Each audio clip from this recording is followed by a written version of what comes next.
প্রিয় দর্শক, আসসালামু আলাইকুম। সহিহ তিরমিজি ষষ্ঠ খণ্ড হাদিস নম্বর 3263 বাংলা অনুবাদ।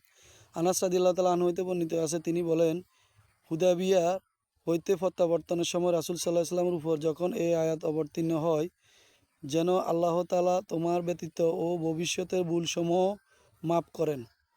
সূরা আল ফাত্তার 2। তখন রাসূল সাল্লাল্লাহু আলাইহি ওয়াসাল্লাম বলেন, আমার উপর এমন একটি আয়াত অবতীর্ণ হয়েছে যা আমার নিকটে দুনিয়ার সব কিছুর চাইতে বেশি প্রিয়। তারপর রাসূল সাল্লাল্লাহু আলাইহি ওয়াসাল্লাম সাহাবীগণের সামনে আয়াতটি তেলাওয়াত করেন। তারা বলেন, হে আল্লাহ রাসূল সাল্লাল্লাহু আলাইহি ওয়াসাল্লাম, মোবারকবাদ, এটি আপনার জন্য অভিনন্দন।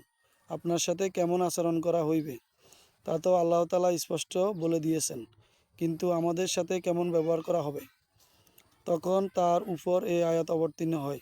তা এই জন্য যে তিনি ঈমানদার পুরুষ ও মহিলাদের জান্নাতে দাখিল করাবেন, যার নিম্নদেশে প্রবাহিত হয় নহরসমূহ। সেখানে তারা অনন্তকাল থাকবে এবং তিনি তাদের পাপসমূহ মার্জনা করবেন। এটা আল্লাহ তাআলার ও সময় মহা সাফল্য। সূরা আল ফাত্তাহ আয়াত নম্বর 2। হাদিসটি সহিহ বুখারীতে 4712-তে রয়েছে।